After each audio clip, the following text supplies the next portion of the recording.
Good evening and welcome to Razorbats TV in association with Sleaze Roxx.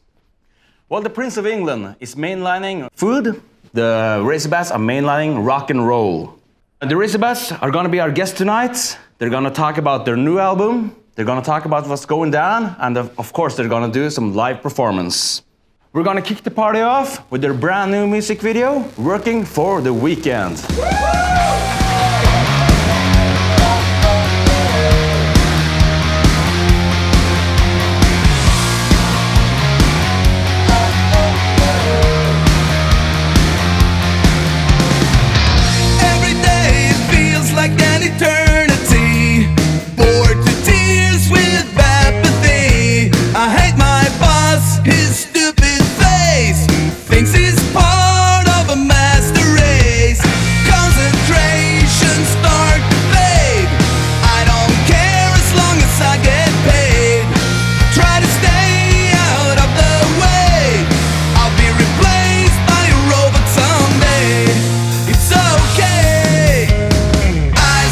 Going up the deep end, betting on the wrong horse. Working for the weekend. We will battle through a whirlwind, climb atop the anthill. Working for the weekend.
Eyes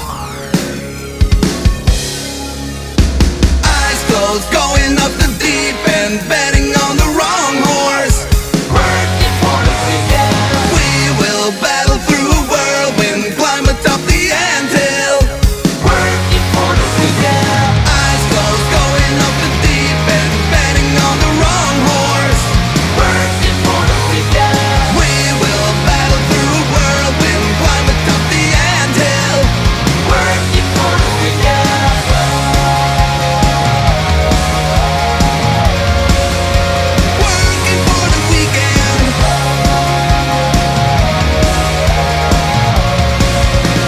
Working for the weekend.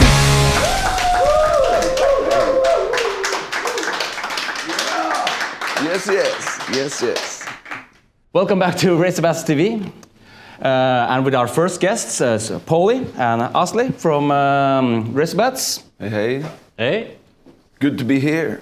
Yeah, thank you for coming. Well, it's Razorbats TV, so it would be fucking stupid if it didn't. It is what it is.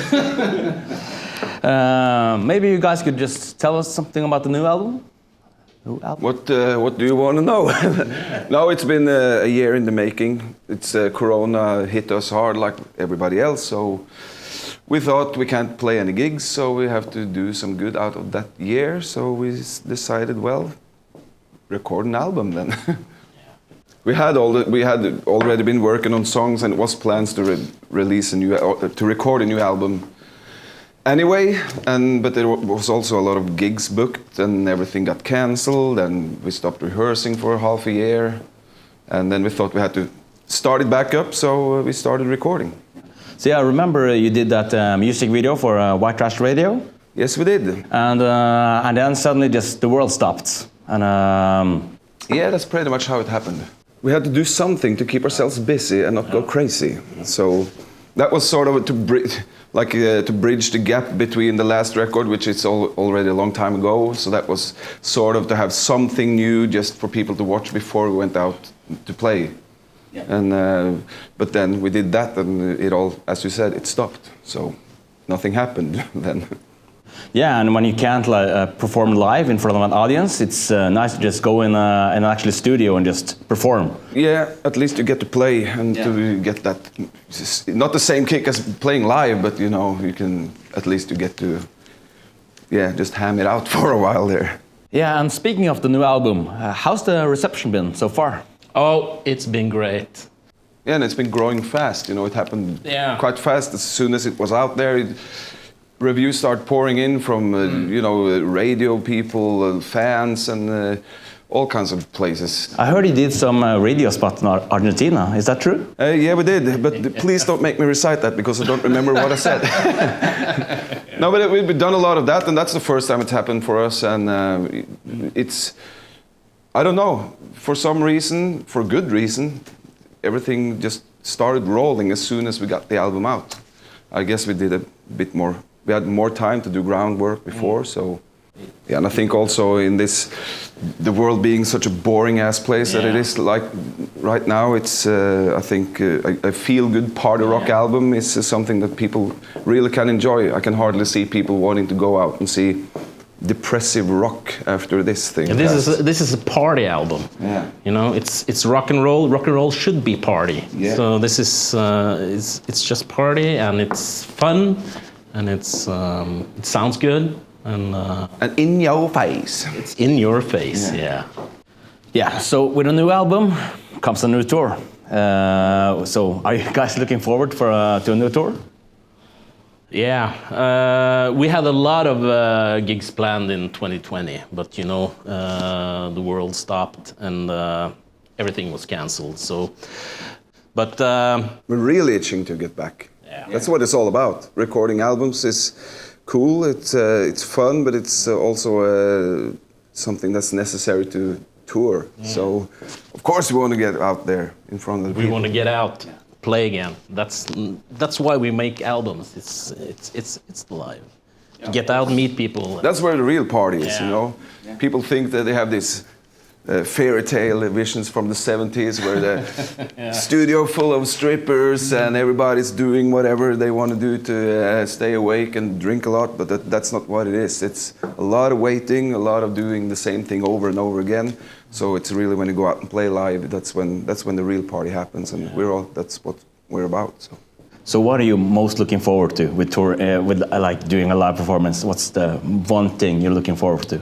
Lose some weight. Yeah, you do a lot of running around. No, but it's just to feel the energy from the people and ham it up in front of them and do all the crazy shit that you can't do in your own living room. So. You know, getting out to the people, meeting people, playing live, getting the energy, see new places. That's. Yeah. I think we speak for almost every band on the planet when we say this, so. They could relate. Oh, yeah. Goddamn, live concerts. Whew. But speaking of live performances, you guys are going to do some live performances tonight. Yeah. So, yes, we are. Yeah. I think the next song coming up is White Trash Radio. Yes, it is. And it's coming up next.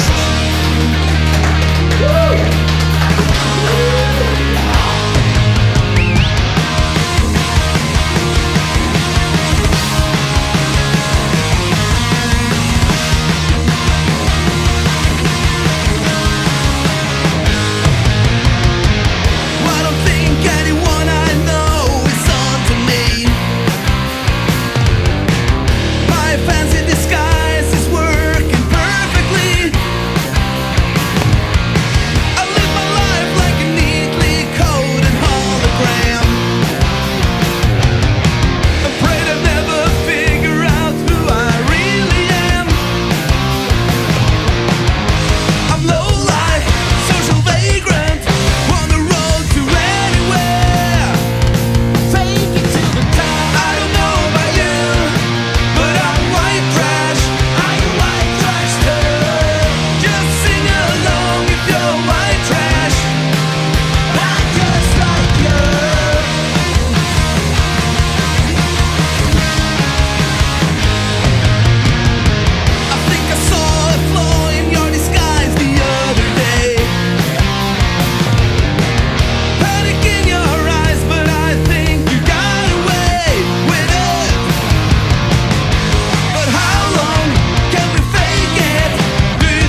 Welcome back to Razorbats TV. Now I have the guests Kjetil and Martin. And yeah, just like to know something like how did the records come to be? It came to be by us recording it. No, it's the usual. Well, it started as the usual process. We wrote some songs by ourselves and together at the rehearsal space, and tried to go into a studio. But then lockdown happened, of course. So it was actually quite a complicated process. We had to record in 3 different studios to get it all done, because we couldn't be together all the time and stuff like that. So it was quite a strange experience. Yeah, absolutely. This is the first album we produced ourselves. So I think probably I was the only one who knew what the other guys were doing. Yeah, absolutely. When you came to record bass, you heard a scratch guitar and drums. Yeah. And you didn't know what was going on until it was basically finished. No, yeah, of course we, at the rehearsal place, we had played some of the songs we had been playing. Some songs we didn't even play at the rehearsal studio before we went into the studio, actually. So... Okay, so you guys didn't meet during the studio time? No, not all of us. We were never together, all of us, until I had raw mixes finished, where we were going through everything to check if there's something we've forgotten, or you know how the drill goes. And we drank a bunch of beers and listened to the whole album. And that was right before it was shipped off to mixing. And that's the first time the whole band heard what was actually going on. That's very cool. And I think we were pleased. Yeah, we were really pleased. It was so awesome how the production came to be, and how you and Toris engineered the whole thing. And when I was listening to the takes and everything, and the drums and the guitars, the vocals, everything, it sounds so fucking good, and it was so easy to work with when we're going into the studio. I got my IDs, Kjetil got his IDs, and like, okay, I got an ID for your bass, and okay, let's try it out. Okay, maybe we use that one, or maybe, okay, I can try a bass line. And we didn't use any of my ideas, because they were terrible. You got there before me. Well, that's why I have a bass player in the band, so to play the that's fucking kind of bass. cool. So put it really out there, and put a lot into it, and it came out really, really great. We sent it to a guy called Lars-Erik Westby to mix, and he did all that. And when it came back, it was amazing to hear what he had done with the mix. Absolutely, it sounds so fucking huge. But you guys said that like you didn't meet in the studio, not all of you. But how is that like to do actual songs and just not really knowing what you're doing in a sense? Could you just tell me something about the songs? Yeah, you have to trust the process. Thematically, we always have sort of a theme to the albums. The first one, Camp Rock, was a lot about mental illness and drug abuse and stuff like that. It was a slightly darker and raw album. And the second one was about outsider lifestyle, feeling outside and finding your people over time. So that was the main song there was Social Rejects, I guess. Yeah, great song. On this one, we had been touring the Razorbats 2 album for a while, and as rock and roll bands do, we got in a lot of fights after a while. And you know, after the show, we usually don't go straight to bed and get up early and work out and things like that. We work out all through the night instead, because that's usually a very good idea. So after a while of doing that, of course, it came to heads, and well, basically the band was over, and we went home, and what the fuck are we gonna do? And you start thinking, but why you do this? Why you put yourself through all the things that we do?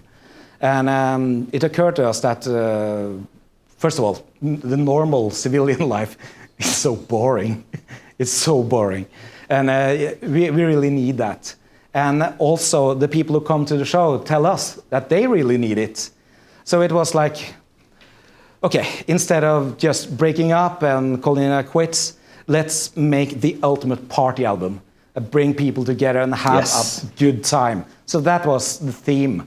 Rock and roll lifestyle, the good, the bad, the smelly, everything in one album. Yeah.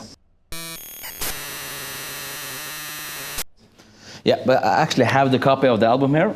It's Oh, that's gorgeous. yeah, and I would just like to ask some stories about the songs. Well, I can tell a story of one song that's, I think, summarizes the whole album. That's Working for the Weekend. Yeah, absolutely. The single. It's about, I think most of us have been there at some time in our lives. You have a dead-end job, it's boring, you hate your boss, you can't wait for the weekend to come so you can get shit-faced with your friends. That's basically what the album is about and what Working for the Weekend is about. That's really great, actually. Yeah. I think we've all been there. Yeah, but we kick off the album with a song called Rock and Roll Kills, because we thought we need some sort of intro to the theme of the album. So that song we made as a sort of a warning that if you do these things that you will hear on the album and choose that kind of life, you will probably go to hell.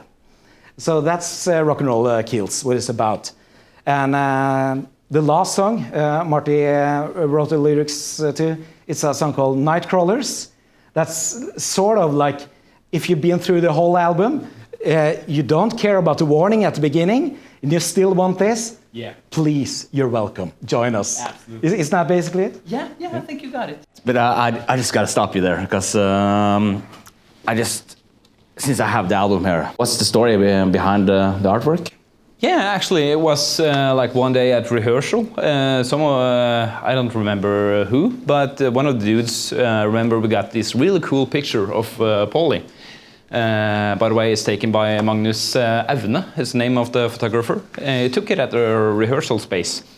And maybe we can do something with that. And maybe we can make like a little bit 80s vibe. And yeah, so I just took it from there and we talked a lot, everybody in the band actually.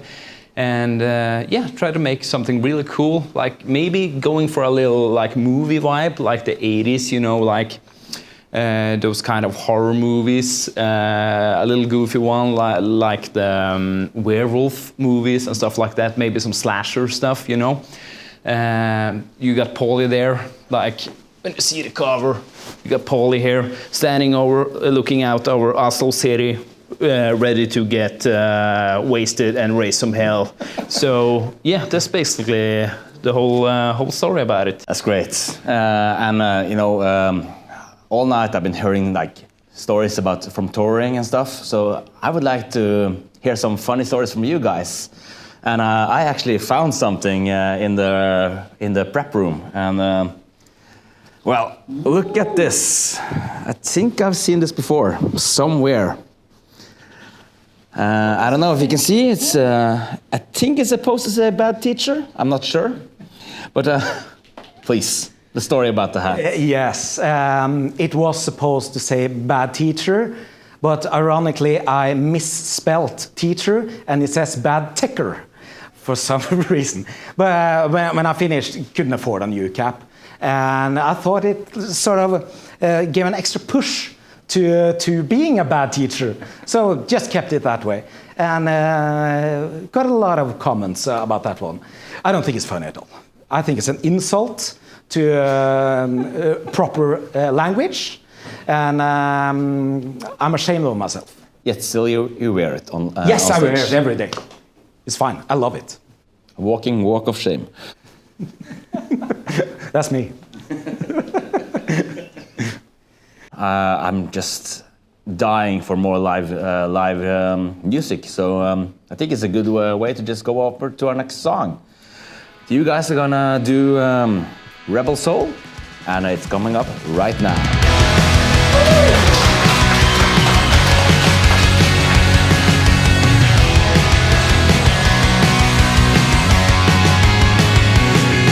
She could not afford a ticket, but blacked the way in.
welcome back to Razorbats TV. And if you notice a new face, it's because this face is brand new.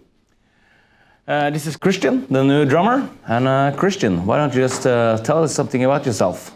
He's supposed to talk about me now. You want me to say some nice things about you, Christian? Or, yeah, how we met. Yeah. We have both played in bands for a bunch of years and played some of the same festivals and gone to the same bars and drank the same kind of beers and had a good time. Yeah. Unfortunately, Toris, the drummer who played on Mainline Rock N Roll, had to leave the band.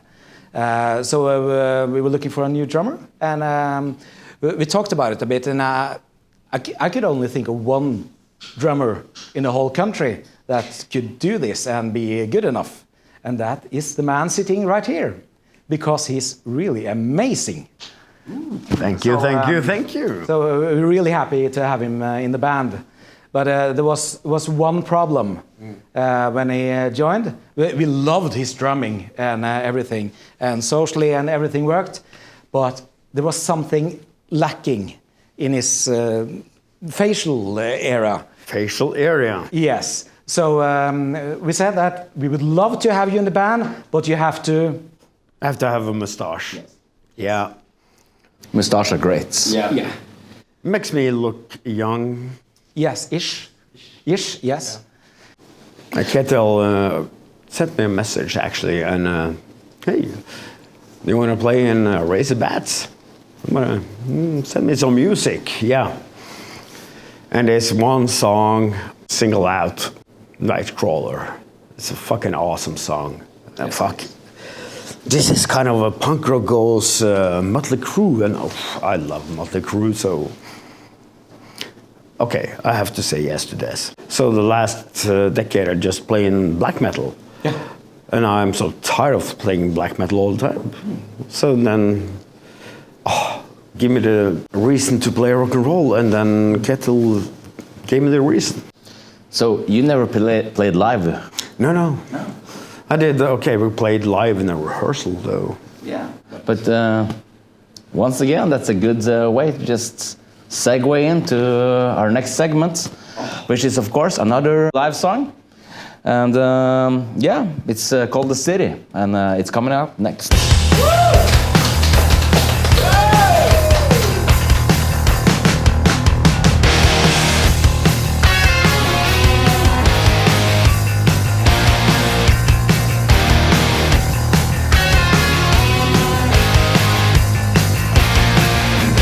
Room spinning round, ill and terrifying flashbacks in surround.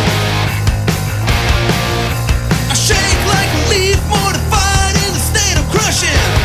This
Welcome back to Razorbats TV. We would like to thank you all for watching and thank Sleaze Roxx for this co-production. And Paulie, maybe you have some final words. There's been enough words spoken tonight. I think it's time to let the music do the talking and the rocking do the rolling. Just check the album out and buy it on razorbats.com and keep the party rolling. We'll see you out there, and yeah, it's gonna be a better place soon, I hope, for fuck's sake. Amen, amen. All right, thank you all so much. Buy the album and good night. Buy the album, have a party, have a drink, go fucking crazy with Razorbats in 2021 and 2.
According to the plan, I saw a vision of a foreign self dancing in the moonlight. Oh, I would have given her anything.